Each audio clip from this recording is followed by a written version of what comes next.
عاملين ايه يا ابطال؟ يا رب تكونوا بخير كده. محاضره النهارده بعنوان هاو تو نافيجيت برايس اكشن، او ازاي تقدر تعمل تتبع لحركه الاسعار اثناء وجودك في الماركت لايف. طبعا محاضره النهارده مختصه بالبرايس اكشن بتاع يوم 10/3/2026، وفي المحاضره دي هشارك معاك ازاي قدرت اعمل نافيجيشن للبرايس اكشن بشكل افكتيف او بشكل فعال. وده يخليني ادخل على السلايد الاولى.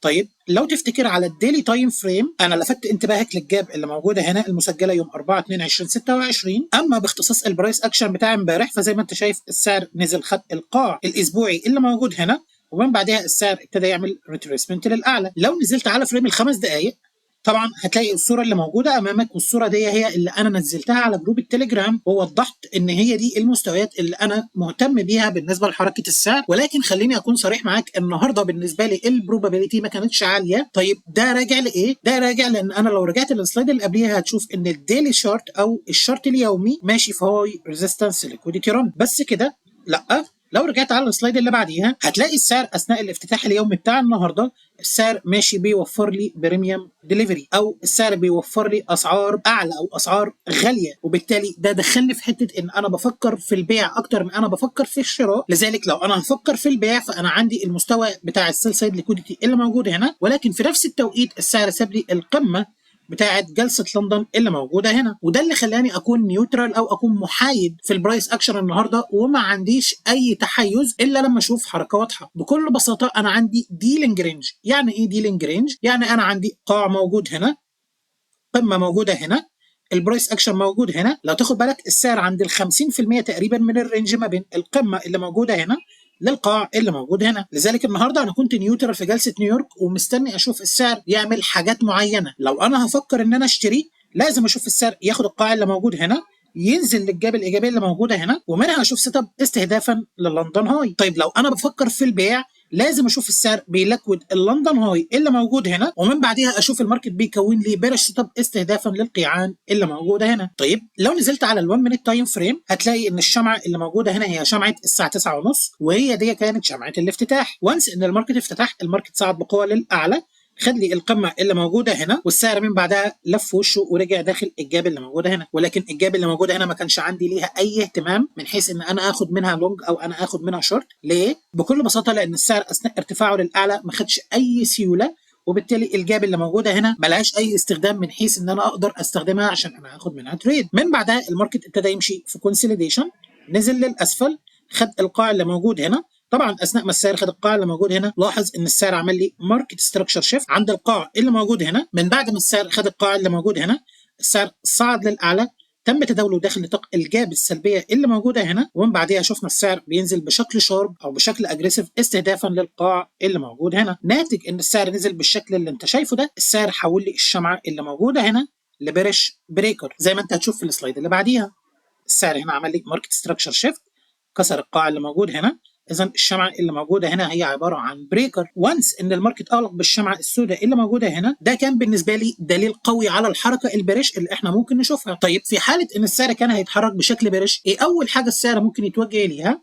بكل بساطه السيل سايد ليكويديتي اللي موجود هنا، واللي انا كنت عامل له منشن في السلايدات اللي فاتت. السعر اتريد للبريكر مره، نزل بشكل شارب، صعد مره ثانيه للبريكر، وبعد كده المره الثالثه، وزي ما انت شايف السعر نزل بشكل شارب للاسفل. وانس ان السعر نزل بالشكل اللي انت شايفه ده، السعر خلف لي وراه الجاب السلبيه اللي موجوده هنا. طبعا الجاب السلبيه اللي موجوده هنا لازم السعر يسيبها لي فاضيه او يسيب لي جزء منها فاضي في حاله ان السعر كان هينزل للسيل سايد ليكويديتي اللي موجود هنا. ليه؟ لان ده بكل بساطه هيكون دليل على ضعف الماركت من حيث ان هو يوفر لي باي سايد ديليفري للاعلى، وبالتالي طول ما الجاب دي فضلت فاضيه ده بالنسبه لي انديكيشن على الضعف او انديكيشن على الويكنس من حيث الحركه بتاعت الماركت. بس كده لا، في حاله ان السعر ساب لي جزء من الجاب اللي موجوده هنا فاضي، السعر ما تعاملش معاه، اذا انا بيكون عندي اكسبكتيشن لان انا اشوف السعر ينزل للقاع اللي موجود هنا بشكل اجريسيف، بشكل عدواني. ودي الحاجه اللي انا لفت بيها انتباه الناس اللي كانت موجوده على جروب التليجرام، لان انا بعمل كولنج للحركه دي لايف، وانا اوريدي بكون بتريد بحيث الناس تبقى بتستفيد اكبر استفاده اثناء مشاهدتها للماركت لايف. وبالتالي ده هيشيل من قدامك كل الحاجات الغريبه، كل الحاجات الغير متوقعه اثناء وجودك قدام الماركت لايف. ولكن وانس ان السعر خد القاع اللي موجود هنا بالشكل ده وما شفتش من الحركه دي اي ديسبيسمنت، ده خلاني احرك الستوب لوس بتاعي من هنا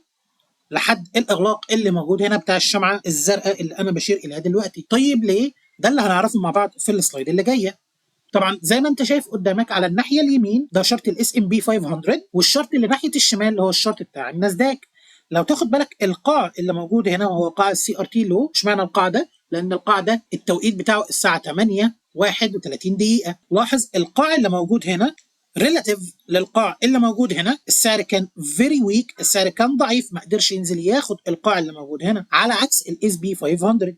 لو تاخد بالك من القاع اللي موجود هنا السعر نزل خده بشكل شارب ريتريسمنت، نزل خد القاع اللي موجود هنا. لذلك الفورم اللي حصل هنا من حيث الاس ام تي ده من اقوى الانواع بتاعه الاس ام تي. ليه؟ لان ده الفورم الوحيد من الاس ام تي اللي انا بستخدمه في حاله ان انا كنت اعمل اجنور، لان انا هاخد اس ام تي من ديلي او من ويكلي او من سيشن هاي اور لو، وهو ده كان السبب ان انا اعمل رول اوفر للستوب بتاعي من اغلاق الشمعه اللي موجوده هنا لحد البريك ايفن، لان انا ادركت تماما ان السعر هنا عمل لي اس ام تي مع الاس بي 500، في حين ان انا كانت الاكسبكتيشنز بتاعتي كلها ان انا اشوف السعر يتحرك بشكل شارب بشكل اجريسيف استهدافا للسيل ليكويديتي اللي موجود هنا. طبعا لملاحظتك الانتري بتاعتي كانت هنا، والاستهداف بتاعي كان في الدايركشن بتاع السيل ليكويديتي زي ما انت هتشوف في السلايد اللي جايه. طبعا دي الانتري اللي انا استخدمتها من البريكر اللي موجود هنا، لكن زي ما انا قلت لك وانس ان انا حطيت الستوب لوس بتاعي على البريك ايفن السعر طلع ضرب لي ستوب لوس، لكن وانس ان السعر صعد بالشكل اللي انت شايفه ده انا ابتديت اعمل نافيجيشن او ابتديت اعمل تتبع لحركه الماركت، وابتديت اعمل زوم اوت للصوره وابتدي افهم الماركت لو هيعمل حركه ايه الحركه الاكثر احتماليه في الكونديشن اللي انا شايفه ده. بكل بساطه لو تاخد بالك السعر كان عامل لي هنا اس ام تي، السعر عمل لي ماركت ستراكشر شيفت، السعر خلف لي جاب ايجابيه، والسعر ساب الجاب الايجابيه اللي موجوده هنا فاضيه بدون ما يتعامل معاها في الشكل البولش. طيب هل ده دليل على القوه ولا على الضعف؟ بكل بساطه ده دليل على القوه، دليل ان الماركت عايز يتحرك لمستويات في الاعلى. لذلك انا ابتديت اعمل نافيجيشن او تتبع للحركه بتاعت البرايس اكشن، ولكن عن طريق الاولد بي دي اريز اللي انا كنت بستخدمها اثناء وجودي في الماركت، واشوف الماركت هيتعامل معاها ازاي. باي ديفينيشن البريكر اللي موجود عندي هنا، لاحظ اثناء ما السعر اغلق فوقيه السعر عمل له ريتريسمنت مره الثانيه والسعر صعد بقوه للاعلى، السعر سايب فير فاليو جاب ايجابيه، السعر ابتدى يتعامل مع البريكر على انه انفرجن بريكر، السعر صعد بشكل شرب للاعلى ساب لي جاب ايجابيه موجوده هنا. وانس ان السعر نزل وتفاعل مع الجاب اللي موجوده هنا ابتديت اشوف انطلاقات قويه للسعر للاعلى. وانس ان انا بدات اعمل نافيجيشن للماركت جاء على بالي سؤالين، رقم واحد الماركت هيتحرك فين؟ رقم اتنين ازاي اقدر اعمل انجيج او ازاي اقدر اعمل مشاركه للماركت في الحركه اللي هو هيعملها في حال ان انا كان عندي فكره عن الحركه بتاعت الماركت هتكون شكلها ازاي. لذلك لو تفتكر انا عندي هنا باي سايد ليكويديتي موجود هنا، وكان عندي اللندن هاي او القمه بتاعت جلسه لندن دي بالنسبه لي فيري انترستنج لحركه السعر في حاله ان السعر هيتحرك للاعلى. ليه؟ عرفت ده منين؟ بكل بساطه من الاس ام تي اللي عمله الماركت هنا، الماركت ستراكشر شيفت اللي السعر عمله هنا، ان السعر يسيب الجاب الايجابيه اللي موجوده هنا كبريك اواي جاب، ان السعر يتعامل مع البريكر كانه انفرجن بريكر. كده انا فهمت كويس ان الماركت تون اتغيرت والماركت هيبتدي يعمل اكسبانشن للاعلى استهدافا للسيوله اللي موجوده فوق، واللي هي باي ديفينيشن انا كنت محددها اثناء افتتاح الاسواق الامريكيه. لذلك كده اتبقى عندي سؤال وحيد، انا عرفت الماركت رايح فين، باقي ان انا اعرف ازاي هعمل انجيج للحركه دي مع الماركت. بكل بساطه انا عندي هنا انفرجن فير فاليو جاب بالشكل اللي انت شايفه ده، وانس ان السعر اغلق فوقيها مره